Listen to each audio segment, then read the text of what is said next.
बिस्मिल्लाहिर्रहमानिर्रहीम। अस्सलाम वालेकुम। मैं हूं जलील खान कुराची। आप देख रहे हैं मेरा यूट्यूब चैनल। एहसन शाह कत्ल केस के हवाले से कुछ नई डेवलपमेंट्स, कुछ नई चीजें सामने आई हैं, वो आपके सामने रखी हैं। ऑडियो वीडियो का सिलसिला जारी है, एफआईआर भी दर्ज हो रही हैं, कुछ नए लोग भी उसमें नामजद हो रहे हैं। यानी मामला थोड़ा सा गंभीर हो चुका है।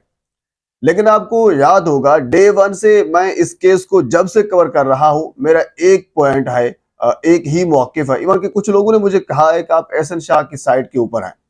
मैं किसी की साइड के ऊपर नहीं हूं। अमीर बेलाज का कत्ल हुआ था, बिल्कुल गलत हुआ था।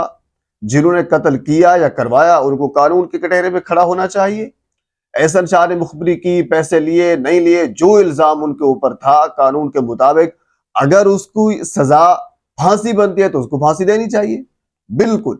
लेकिन मेरा सादा सा सवाल डे वन से ये है कि क्या कोई भी मुलजिम हो, या फिर आपकी तसल्ली के लिए मैं मुजरिम कह देता हूं, मुजरिम हो, वो रियासती इदारों की तहवील में होते हुए उसको कत्ल कर दिया जाए तो उसके जिम्मेदार कौन होगा? एक सादा सा सवाल है, सिंपल सा सवाल है। यानी मेरा अक्ल तस्लीम नहीं करता कि एक बंदा जो रियासती इदारों की तहवील में है और इतना हाई प्रोफाइल केस के अंदर उसको नामजद किया गया है, और 8-10 पुलिस वाले उसके इर्द गिर्द मौजूद हैं, और उसको एक पुराने डकैती के मुकदमे में लाकर, अच्छा याद रखिए, जहां तक मैंने इन्वेस्टिगेट किया है, वो टेक्नो मोबाइल की एक, वो कह लीजिए कि चोरी थी, एक डकैती थी।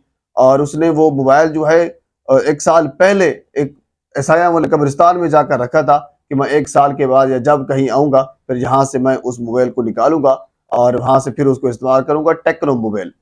ये चीजें समझ से बाल आता रहे, ये कोई चीज बताने वाले नहीं है। आज भी 2024 है, 1924 नहीं है। 2024 से सभी कुछ सब जानते हैं कि क्या कुछ हो रहा है। अच्छा, अब ऑडियो लीक हुई उसकी, एहसन शाह की वाइफ की और एहसन शाह के दरमियान। पहली तो बात यह है कि इसका कोई बंदा जिम्मेदारी तो लेना। अगर पुलिस ऑफिशियल इसकी जिम्मेदारी लेते हैं ताकि हमें पता चले कि वाकई ऑडियो असली है, ताकि कोई बंदा जिम्मेदारी लेना कि फलां जगह से ऑडियो आई है और ये इसके सोर्सेज हैं, ताकि हमें भी पता चल जाएगा कि पुलिस ये जो ऑडियो है ये वो बिल्कुल असली है। इवन के जो एफआईआर काटी गई है, जिसमें तिफी भट्ट, गोगी भट्ट और एहसन शाह की अहलिया को नामजद किया गया है, उस एफआईआर के अंदर भी शकील भट्ट साहब जो सीआईए के सब इंस्पेक्टर हैं, उन्होंने यही कहा है कि मैं अपने थाना में मौजूद था, मैंने समर टीवी के ऊपर ये ऑडियो चलती हुई देखी है। इसी वजह से उन्होंने फिर इन 3 लोगों को नामजद किया है, और उसके बाद फिर अगला प्रोसेस जो शुरू हुआ है।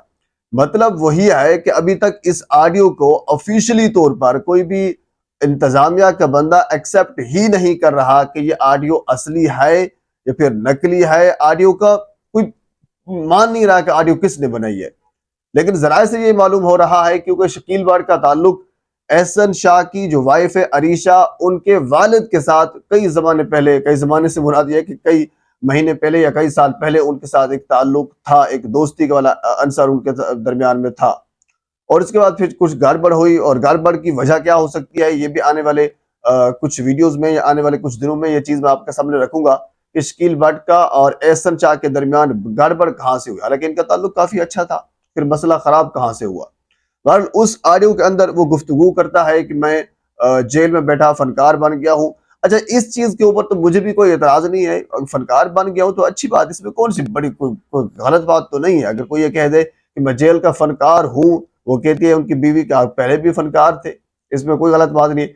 दूसरी बातें जिसमें यानी वो ये कहता है कि हमने एक टीम बना ली है, हम तोहफा दे देंगे, उसके ऊपर काबिल एतराज चीजें हैं। लेकिन फिर सवाल उसी चीज के ऊपर आ जाता है कि क्या ये ऑडियो एआई जनरेटेड ऑडियो है या फिर ऑडियो असली है। ऑडियो असली होने का तब पता चलेगा जब कोई ऑफिशियली तौर पर इंतजामिया का बड़ा इस चीज को एक्सेप्ट करेगा कि ऑडियो कहां से आई, इसका सोर्स बताएगा, या फिर इस ऑडियो को फोरेंसिक होगा। उसके बाद ये मामला किसी साइड पर जा सकता है। अच्छा, अब इसके बाद हुआ कुछ यूं, जो ही ये ऑडियो सामने आई और उसके बाद फिर तीफी, गोगी और एहसन शाह की अहलिया के ऊपर मुकदमा दर्ज कर दिया गया, एफआईआर दर्ज हो गई। अब उसके बाद ये हुआ कि जरी सी बात है, क्योंकि जब पहली एफआईआर यानी एहसन शाह के मर्डर के ऊपर जब दर्ज हुई थी उसमें भी एक एहसन शाह के भाई जो हमजा हैं वो नामजद हैं, जबकि 2 नामालूम हैं। क्योंकि बहुत से लोग ये सवालात उठा रहे हैं कि कोई बंदा सामने नहीं आ रहा। सामने इसी वजह से नहीं आ रहा क्योंकि 2 लोग उसमें नामालूम हैं। جو نامعلوم ہیں، ظاہر سی بات ہے اگر وہ سامنے آتے ہیں، بات چیت کرتے ہیں اور اس کے اوپر اپنا موقف دیتے ہیں کہ ہم اس کے اوپر کھڑے ہیں، ہم یہ بدلہ لیں گے وغیرہ وغیرہ، اس قسم کی گفتگو کرتے ہیں یا اس قسم کا نیریٹو بلڈ کرتے ہیں، تو انڈرسٹوڈ ہے، پھر 302 کے اندر ان کو رکھ دیا جائے گا، بات ختم ہو جائے گی۔ لیکن وہ ایسا نہیں کر رہے۔ اب کیونکہ جو دوسری ایف آئی آر درج ہوئی ہے اس کے اندر عریشہ کا نام ہے، اب ظاہر سی بات ہے ایک خاتون کا اس کے اندر ایف آئی آر کے اندر نام ہے اور ایک بڑے دبنگ قسم کا مقدمہ جو ہے وہ درج کیا گیا ہے، تو انڈرسٹوڈ ہے وہ گھر سے نکل جائے گی، گھر سے وہ بھاگ جائے گی۔ تو اس کے اوپر بھی واویلا کیا گیا کہ وہ گھر سے بھاگ گئی ہے، وہ زیورات لے کر گئی ہے، یہ ہوگا وہ ہوگا۔ یہ ایک میرے خیال میں ایک نیریٹو ہو سکتا ہے، یعنی احسن شاہ کی فیملی کا ان کی مرضی کے مطابق جو ہے ان کو گھر سے نکال دیا گیا ہوگا یا کسی اور جگہ پر بھیج دیا ہوگا، کیونکہ ظاہر سی بات ہے اپنی جان بچانے کے لیے جو فی الحال ان کے اوپر ایک مقدمہ جو ہے وہ درج کیا گیا ہے تاکہ اس سے جان چھڑانے کے لیے وہ کسی ایک سائڈ کے اوپر ہو جائے۔ لیکن دوسری بات میں قابل کے لیے جو اعتراض بھی ہے، اس کے اوپر بہت سے لوگوں نے، بہت سے ہمارے میڈیا پرسن نے اعتراضات کیے کہ احسن شاہ کی وائف کال گرل تھی، وہ یہ کرتی تھی، وہ کرتی تھی۔ میں کہتا ہوں وہ کچھ بھی تھی، اس کا جو بھی کردار تھا، احسن شاہ کا جو بھی کردار تھا بہلاج کے ساتھ کہ وہ فلاں فلاں چیزوں میں ان کے ساتھ ملوث تھا، فلاں فلاں چیز ان کو پرووائڈ کرتا تھا، میں دبے الفاظ میں آپ کے سامنے رکھ رہا ہوں۔ میرا سادہ سا سوال ہے ان تمام تر چیزوں کا، یعنی احسن شاہ کی وائف کالگر تھی، وہ بد کردار تھی، اس کا، احسن شاہ کا ان تمام تر چیزوں کے اس قتل کے ساتھ کیا تعلق ہے؟ ہم ڈسکس تو یہ کر رہے ہیں کہ ریاستی اداروں کی تحویل میں ایک ملزم کا انکاؤنٹر کیوں کر دیا گیا اور اس کا ذمہ دار کون ہے۔ ہماری گفتگو کا جو محور ہے وہ تو یہ ہے، اس کا کردار کیسا ہے، وہ پہلے کس کے ساتھ اس کا تعلق تھا، وہ یہ تھی، وہ تھی، یہ تو ساری بے سود باتیں ہیں۔ اب فرض کر لیتے ہیں کہ مان لیتے ہیں کہ احسن شاہ کی وائف کال گر تھی، تو اب کیا کر لیں، وہ تھی تو تھی، اب ہمارا تو اس سے کوئی تعلق نہیں ہے نا، وہ اس کا اپنا ایک سٹانس ہے، اپنا ایک مرضی کا کھیل ہے، اپنا سب کچھ ہے، وہ جو کچھ کرے ہم اس کو نہیں روک سکتے۔ بے شمار مساج سینٹر کھلے ہوئے ہیں، آپ جا کر روک لیں، میں دیکھ لیتا ہوں۔ پر یہ ساری چیزیں اس سے لنک نہیں ہو رہی، جو سوال ہے وہ اپنی جگہ پہ موجود ہے۔ پر پاکستان کے سیاسی معاملات میں اور مزید اس قسم کے معاملات میں جو لیٹسٹ اپڈیٹ آتی ہے میں بر وقت آپ تک پہنچانے کی کوشش کروں گا۔ ایک مرتبہ آپ سے گزارش ہے میرے چینل کو سبسکرائب کر دیں تاکہ آنے والی ہر انفارمیٹو ویڈیو آپ تک پہنچ سکے۔ اللہ حافظ۔